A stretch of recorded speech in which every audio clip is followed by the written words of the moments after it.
Hey everybody, welcome to my channel where I talk about how I used to live in Japan, traveling, personal finance, personal well-being, and just things like that.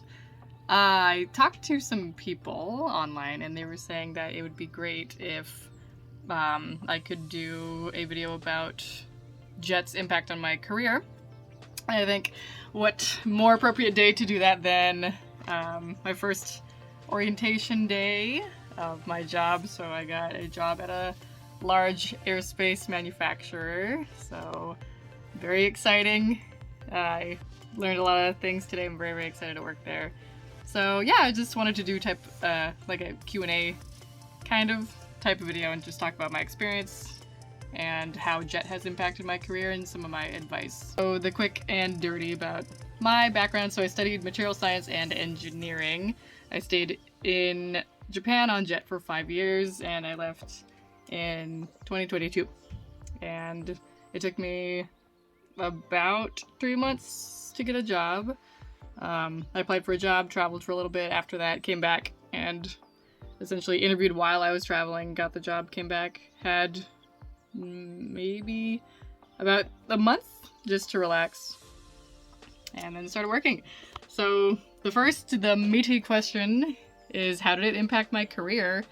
My thoughts were that it was going to be terrible. I thought I was going to come back, and I've heard horror stories about how people have come back from JET and just been unemployed for a long time. And of course, every situation's variable and everything's dynamic. It's not like there's a one set scenario that we're all going to get into, because we all have different degrees and experience, and the market is always different.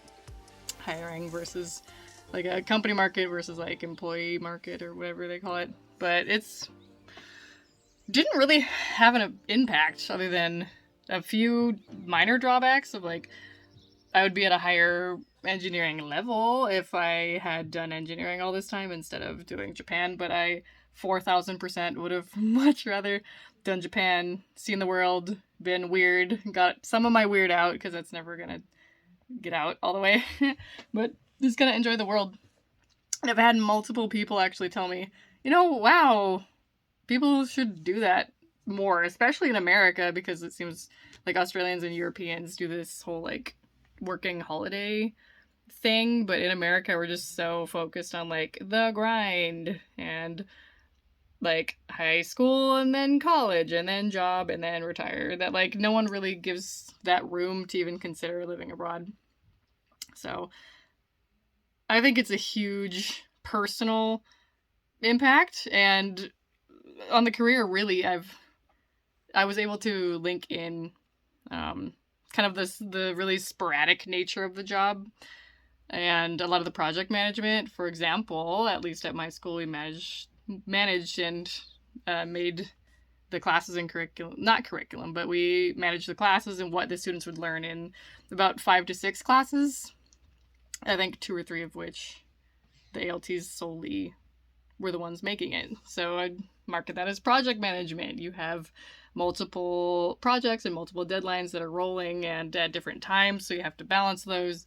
And sometimes JTEs will come to you and say, oh, we need you for a class now instead of tomorrow. So I said that in my interview, and they said that's a pretty common occurrence in any job. So never underestimate the spontaneity and having to adapt to the JET environment and the work environment, because I'm finding it's actually more similar than you would think. So that is that. You can also I marketed JET as just having to adapt to an incredibly different work environment long term and thrive in it, essentially. And people love hearing that, because again, when you're thrown into a job, even if it's relevant to your degree, you're probably gonna not know what to do like I am now. So yeah, just market the relevant things like that, and that's huge. I think JET is a really big, interesting point on your resume that's really unique-ish, and it's not on the beaten path, to kind of use a cliche phrasing, but it's been good. If anything, it's helped me become a more resilient person. So I think it's overall good for your career if you're not super focused on like getting those upper levels and getting increases in pay and like really climbing the corporate ladder. Like if you don't really care like me, then it's great. Like it's a really good talking point. So the next one, I actually kind of touched this already, but the benefits to your career of JET, I'll just summarize this really quickly because I already said that before. But again, you're a lot more dynamic, you're a lot more resilient. I'm pretty prone to anxiety, and I think one of the most stressful times of my life was when I left JET because I had a close family member die while I was leaving JET. It was just overwhelming, but in that time of trial, you really learn that you can get through it. So, and that carries over to your career too. If you're a more resilient person, that's going to help you tackle any challenges, really. So that, on top of the like honing of the soft skills, I think is very good for your career. Again, if you could manage or market really that project management and that adapting to new work environment thing. Or even if you implement some new things at your school, if you make curriculum for ESS, or if you manage a class, or if you integrated new technology into a class instead of just using the handouts, like any of that is really marketable. So there's a lot you can actually say for your career. So I was shocked, really. I had this really negative image that JET was, it's going to be terrible. I'm going to be unemployed for like 8 years, or not 8, but a long time, and I'm going to have to go back to school, but it's not necessarily true. So the drawbacks, of course, we must balance, and the drawbacks of JET on your career, again, you're just behind. I don't want to say behind, really, because we're all on different trajectories, but there's always opportunity cost to what you do. So just imagine, would you have rather spent this time doing some sort of corporate job that's more relevant to your degree, or something that you foresee yourself working for a long period of time? And if you're happy with choosing JET, and you wouldn't rather be doing anything else, if you're not avoiding something with JET, then that's good. If you're here and you genuinely want to be, or there, if you want to be in Japan and genuinely want to be there, that's great. If you're on JET just because you're avoiding something, depending on the thing, do you want to confront that and just get rid of it? That's a whole nother topic, though.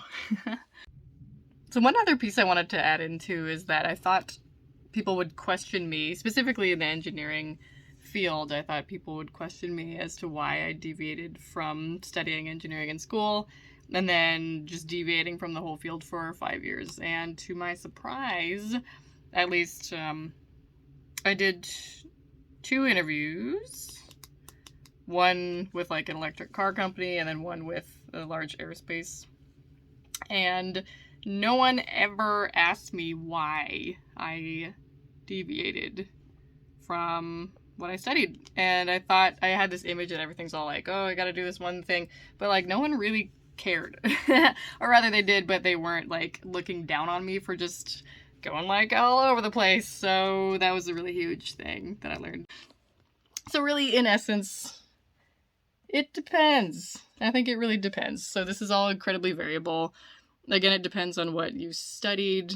It depends on when you leave JET. It depends on the market conditions and what kind of like the interest rates are like and if companies are hiring or laying off. So it really is a gamble. So the thing you can do to protect yourself, I always rave about this, is to just be super proactive when you're on JET, because you have an insane amount of like time capital. You have so much free time.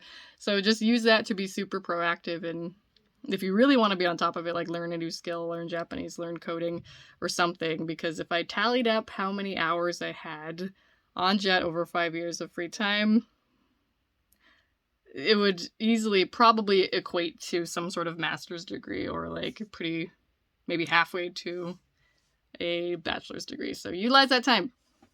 And my advice, again, just be proactive. And, in short, I really don't think JET is bad for your career. So don't worry about it. Don't waste your time like I did. And if you do worry about it, also don't waste your time and just be proactive and either choose to take action and then don't be stressed anymore, or choose to not take action, enjoy JET, and don't worry about it because everything will work out. So how do you feel?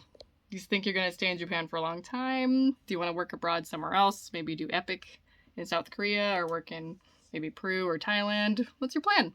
Let me know. And until next time, I'll see you around. ももちゃんでーす